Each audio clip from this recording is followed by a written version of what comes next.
प्यारे बच्चों, मैं अंजनी सर, मैं आपको आज हिंदी विषय में आज पाठ 5 पढ़ा रहा हूँ, अगला पाठ। और मैंने आपको यहाँ सिलेबस बताया है 2020-21 का। हम लोग इस टर्म में पढ़ेंगे पाठ 2, 3, 5, 6, जिसमें कि पाठ 2 तीर्थ यात्रा और पाठ 3 कहानी मानव विकास की पढ़ चुके हैं।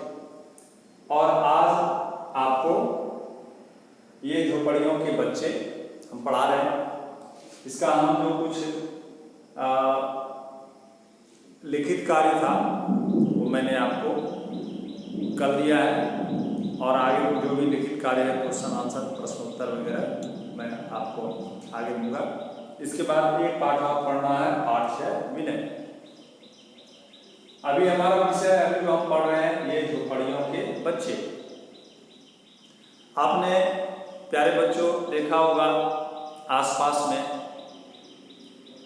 गली मोहल्ले में, कहीं सड़क पर, फुटपाथ पर ऐसे बच्चों को जो बड़े गंदे हैं, फटे कपड़े पहने हैं, कूड़ा बीन रहे हैं, गंदगी पर खेल रहे हैं और बड़े बेफिक्र, बड़े प्रसन्न लेकिन गंदे, ऐसे बच्चे जो हमारे ही आसपास रहते हैं, हमारे ही समाज में रहते हैं, हमारे साथ ही रहते हैं, तो क्या ऐसे बच्चों के विषय में आपने कभी सोचा है कि कौन बच्चे हैं, ऐसे क्यों रहते हैं? आज ऐसे ही बच्चे हमारे पाठ के विषय, जैसा कि पाठ के शीर्षक से ही पता चलता है, ये झोपड़ियों के बच्चे, झोपड़ी में रहने वाले बच्चे गंदे होते हैं, उनको सफाई का महत्व पता नहीं है, शिक्षा का महत्व पता नहीं। इनके माता पिता बहुत गरीब होते हैं, इसलिए गरीबी के कारण इनके माता पिता इनका उचित भरण पोषण करने में असमर्थ होते हैं। गरीबी के कारण ये कभी स्कूल नहीं जा पाते और इसलिए शिक्षा से वंचित रह जाते हैं। इनको शिक्षा के महत्व का पता नहीं, साफ सफाई का पता नहीं, देश का महत्व, सरकार का महत्व, ये सब क्या है, बस बेफिक्र होते हैं। और ये अपना दुखमय जीवन जीने के लिए लाचार विवश होते हैं। ऐसे बच्चों को पढ़ाई के लिए प्रेरित करना समाज का कर्तव्य है, हमारा भी कर्तव्य है। ऐसे बच्चों में सुधार हो ताकि समाज का सुधार हो, क्योंकि ये भी हमारे ही देश के बच्चे हैं, हमारे समाज में हमारे साथ रहते हैं, तो हमारी भी जिम्मेदारी है कि हम इनको शिक्षा के प्रति प्रेरित करने में इनको सहयोग दें। भारत सरकार ने भी कई योजनाएं निकाली हैं, कल्याणकारी योजनाएं, शिक्षा से संबंधित, सर्व शिक्षा अभियान, साक्षरता अभियान, बहुत ऐसा अभियान नीति है सरकार की, जिसके तहत ऐसे बच्चों को सरकारी विद्यालय में मुफ्त शिक्षा दी जाती है, उनको भोजन दिया जाता है, उनको मुफ्त का पुस्तक उपलब्ध कराया जाता है। और हमारे देश में कुछ ऐसी भी संस्थाएं हैं जो सरकारी नहीं है, वो भी काफ़ी प्रयासरत हैं ऐसे बच्चों को शिक्षित करने में, ताकि हमारे देश का समाज, हमारा देश उन्नत हो, ऐसे लोग आगे बढ़ें, इनको भी अवसर मिले, क्योंकि ये भी हमारे देश के लोग हैं, ये भी हमारे देश के बच्चे हैं जैसे आप। इसलिए कविता का विषय हमारा आज यही बच्चे हैं, ऐसे ही बच्चे। इस कविता के माध्यम से कवि प्रकाश मनु ने ऐसे बच्चों के प्रति अपना विचार व्यक्त किया। इस कविता को एक सामान्य बच्चे के मुंह से कहलवाया है। यह कविता पढ़ने से ज्ञात होता है कि एक साधारण बच्चा जो गरीब नहीं है, जो विद्यालय जाता है, आपके तरह जो बच्चे हैं, अच्छे बच्चे, वो ऐसे बच्चों के प्रति बोल रहे हैं इस कविता में। तो कवि इस कविता के माध्यम से यही कहना चाहता है कि हमको ऐसे बच्चों को आगे लाने में, शिक्षा उनको देने में हमको सक्रिय होना चाहिए। सरकार तो सरकार है, वो सहयोग करती है, समर्थ है। हम अपने स्तर से ऐसे बच्चों के लिए क्या कर सकते हैं? तो कम से कम ऐसे बच्चे जो हमारे संपर्क में यदि हैं, तो ऐसे बच्चों को से हम जाकर मिलें, उनसे बात करें और उनको पढ़ाई के प्रति प्रेरित करें, पढ़ने के लिए प्रेरित करें, सहयोग करें पढ़ने में। अब सहयोग क्या कर सकते हैं? तो पढ़ने में रुचि पैदा करें, कोई किताब दे दें, कॉपी दे दें। तो हम अपने स्तर पर ऐसा कर सकते हैं ताकि ऐसे बच्चे पढ़ने के लिए प्रेरित हों और ये भी पढ़े लिखें और ये भी जीवन में आगे बढ़ें और देश के गौरव में, देश की प्रगति में अपना भी योगदान दे सकें। प्यारे बच्चों, इस पाठ को हम बता रहे हैं, समझा रहे हैं, ध्यान से समझिए। कवि कहते हैं, कवि एक साधारण बच्चे से कहलवा रहे हैं, मैली झोपड़ियों के हैं ये मैले मैले बच्चे। ये बच्चे हैं, मैले हैं, गंदे हैं। क्यों? क्योंकि ये झोपड़ी में रहते हैं, इसीलिए गंदे हैं। किसी को गंदा रहना, बुरा दिखना पसंद नहीं, लेकिन ऐसे बच्चे रहते हैं, क्या इनको गंदगी पसंद है? नहीं। झोपड़ी में रहते हैं, इनके माता पिता गरीब हैं, इनको शिक्षा का, सफाई का महत्व पता नहीं है, इसलिए गंदे रहने के लिए मजबूर हैं, मैले हैं। ये मैले झोपड़ियों के ये बच्चे हैं, इसलिए मैले हैं, गंदे हैं।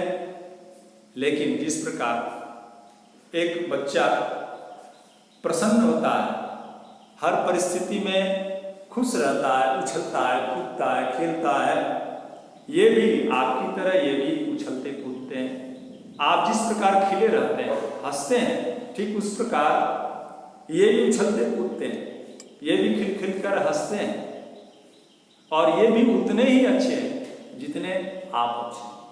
बस अंतर यही है, ये गंदे रहते हैं, आप में और उनमें कोई अंतर नहीं है। बस अंतर यही है कि वे गंदे रहते हैं, गरीब हैं। उछल कूदते खिलखिल हंसते हैं ये कितने अच्छे, ये भी बहुत अच्छे बच्चे हैं। बच्चे जिस प्रकार हृदय से, भाव से निर्मल होते हैं, उछलते कूदते हैं, ये सब ये भी करते हैं, ये भी हंसते हैं, उछलते हैं, खेलते हैं, कूदते हैं, लेकिन गंदे रहते हैं क्योंकि ये झोपड़ियों में रहते हैं, इनके माता पिता गरीब। मैली झोपड़ियों के हैं ये मैले मैले बच्चे, उछल कूदते खिलखिल हंसते हैं ये कितने अच्छे। मुझ जैसी इनकी दो आंखें, मुझ जैसे दो हाथ, नहीं पढ़ा करते पर क्यों ये कभी हमारे साथ। अब एक साधारण बच्चा कह रहा कि ये तो हमारी तरह ही हंसते हैं, उछलते हैं, कूदते हैं और कोई अंतर नहीं है। मुझ जैसी इनकी दो आंखें, जैसे हमारा शरीर है, जैसे हमको सब कुछ है, सब कुछ उनको भी है। हमको दो आंख है, उनको भी दो आंख है, हमको हाथ पैर है, इनको भी हाथ पैर है। समानता, हम दोनों में समानता है। लेकिन एक बहुत बड़ा प्रश्न क्या है? तो कभी इन साधारण बच्चों के माध्यम से कहलाता है, नहीं पढ़ा करते क्यों ये कभी हमारे साथ। लेकिन जब हमारी तरह ही है तो हम स्कूल जाते हैं, विद्यालय जाते हैं, अच्छे विद्यालय में पढ़ते हैं, मेहनत करके पढ़ते हैं, ये क्यों नहीं पढ़ते हैं? इनको भी पढ़ना चाहिए। एक साधारण बच्चे जो विद्यालय जाते हैं उनके मन में ये बड़ा प्रश्न है, जिज्ञासा है। और क्या नहीं हमारे साथ कभी ये जाते हैं स्कूल, क्यों इनके कपड़ों पर मम्मी इतनी ज्यादा धूल। ऐसे बच्चे अपनी माँ से प्रश्न करते हैं, जिज्ञासा करते हैं कि ये हमारे साथ विद्यालय नहीं जाते, ये हमारी तरह ही है, हमारी तरह ही उछलते कूदते हैं, हंसते हैं, हमारी तरह ही है, लेकिन ये कभी विद्यालय क्यों नहीं पढ़ने जाते, कभी हमारे साथ पढ़ते क्यों नहीं, पढ़ते दिखाई क्यों नहीं पड़ते, और फिर इनके कपड़ों पर इतनी गंदगी क्यों है, ये इतने गंदे क्यों हैं, धूल में धूल दूषित हैं क्यों। ये बहुत बड़ा प्रश्न है। वह ऐसा बच्चा, साधारण बच्चा ये पूछ रहा है अपनी माँ से, लेकिन ये पढ़ते नहीं हैं, विद्यालय नहीं जाते हैं, तो करते क्या है, ढाबों में बर्तन मलते या बोझा ढोते हैं, हम स्कूल में होते हैं तब ये चुप चुप रोते हैं। ऐसे बच्चे विद्यालय नहीं जाते। अन्य बच्चों के मन में जिज्ञासा है कि ये करते क्या है, लेकिन ऐसे बच्चे ढाबों में, ढाबा कहते हैं जो बड़ा दुकान सड़क के किनारे जो दुकान होता है खाने पीने के लिए, ऐसे दुकानों में ऐसे बच्चे बर्तन साफ करते हैं, शारीरिक काम करते हैं, बोझा ढोते हैं।